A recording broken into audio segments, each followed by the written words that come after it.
Welcome back everyone to another wrap up. If you don't know, my name is Beatrice and I make bookish videos on YouTube. And yeah, today we're doing a wrap up of all the books I read in July. I read 5 books actually this month, which I'm really excited to talk about. I read 3 physically and then 1 on Kindle and 1 on audiobooks. I'm really excited to get into it. So let's go. One of the first books I finished this month was Bad Blood by Jennifer Lynn Barnes. I read the whole Natural series, and this was obviously the last book in the series. I rated this a 4.5 stars. I really liked it. I actually read this in one sitting. It doesn't make it hard though, because Jennifer Lynn, at least in the Natural series, her chapters are really short, which I absolutely love. So this is really short. It looks like a big book, but it actually flies by. And I love the bingeable quality of these.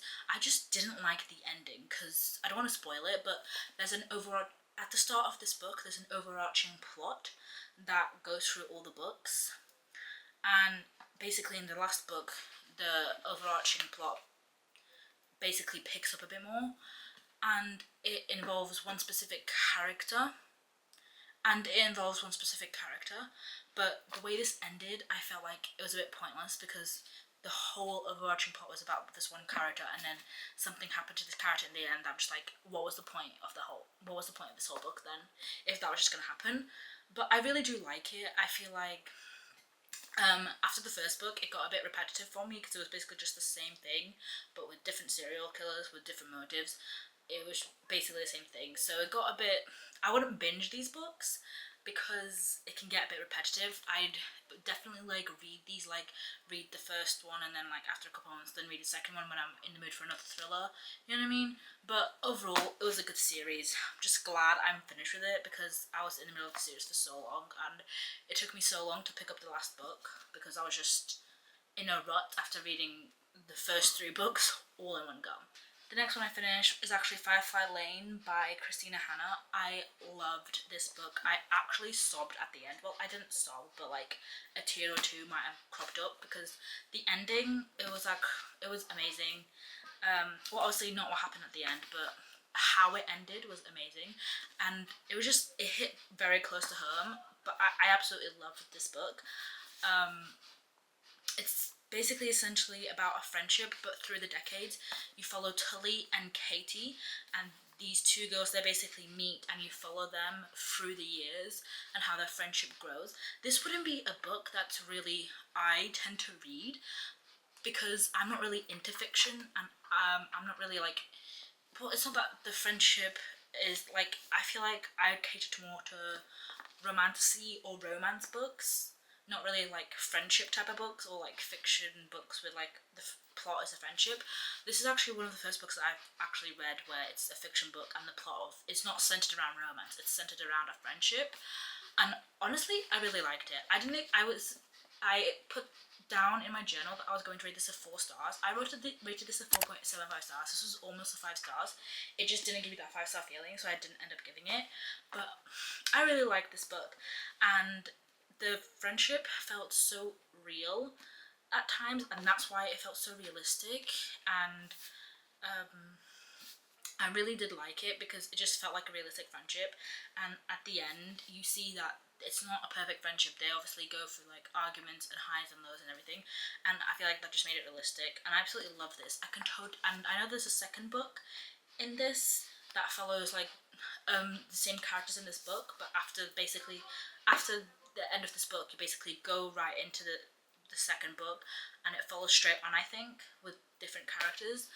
And I might pick that up. I might even reread this at some point and annotate it. I can definitely see myself rereading this and annotating it because I absolutely love this book. So yeah, I'm definitely going to be reading more after this.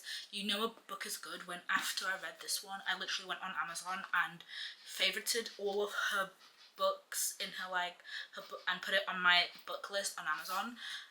Because I know that The Nightingale is actually one of her most popular books, I think, because everyone says that one's also really sad and also really good, so I can't wait to read that one and all the other ones, because I even saw that she wrote a thriller sort of one, so I don't think she just does just fiction, because I swear there was like one book that she wrote that was actually a thriller. So I can't wait to get into more of her works, because I think she's probably going to be like one of my new favorite authors for the second half this year. I actually read this and finished this on the 31st. I read this in one sitting. I technically listened to it on audiobook, but I did read it at the same time as I was listening to it. And yeah, I read this in one. I listened to this in one sitting. I absolutely love this. I rated it a 4.75. Elsie Silver's writing is absolutely amazing. For someone who doesn't normally like contemporary romance, my thing is mainly romantasy. Like, there needs to be something else going on. But for someone who doesn't like it, her books are absolutely amazing. They don't feel like just a romance. They feel like a romance with some other type of plot going on, and that's the type of romances that I like. Basically, this follows Theo, which is the friend of Rhett, which was in the first book in this series, and he's like a bull rider, and Rhett's his like trainer or whatever. And it follows Winter, which is the sister of Summer from the first book, and they end up having a one night stand, and it's basically the accidental pregnancy trope, which I know most people don't like, but I actually really liked this. At least the trope in this was really good. I even couldn't help myself and like dog-eared some pages, because this quote is exactly what sums up Theo in one sentence. He says, "My mum told me once that acts of service are my love language, how I show I care." And I'm like, yes. I love how he was talking about love language and how he's an acts of service type of guy. I really love this book. I can't wait to go into the last book, Hopeless, because I know that that's about Beau, and he's like the very much mysterious type, and I think that's Marriage of Convenience, which I'm really excited for. The next two books I read, one of them was actually an audiobook, and that was Divine Rivals. I actually didn't really like this. I rated it a 3 stars. Maybe more for 2, I don't know, I'm in between like 2.5 and maybe a 3.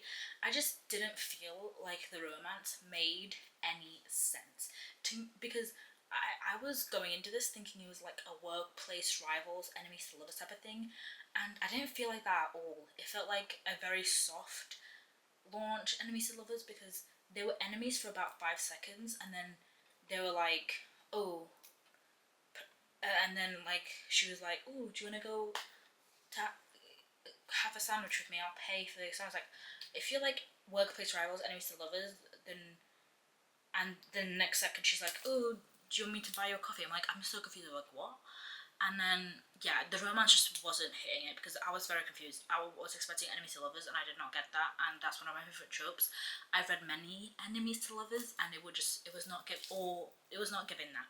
I don't know if it's my fault for thinking that it's enemies to lovers. I don't know where I heard that from, but I could have sworn someone told me, or I heard somewhere that it was enemies to lovers, and I didn't get that. If it wasn't meant to be, and if it was only meant to be like workplace rivals but they're not really rivals type of thing, fair enough. But if it was meant to be enemies to lovers, it was just not giving that, so I rated it a 3 stars, because honestly I just didn't feel the connection anyway, and I just didn't like the story. I just felt it moved a bit quick as well. It was a bit insta-lovey.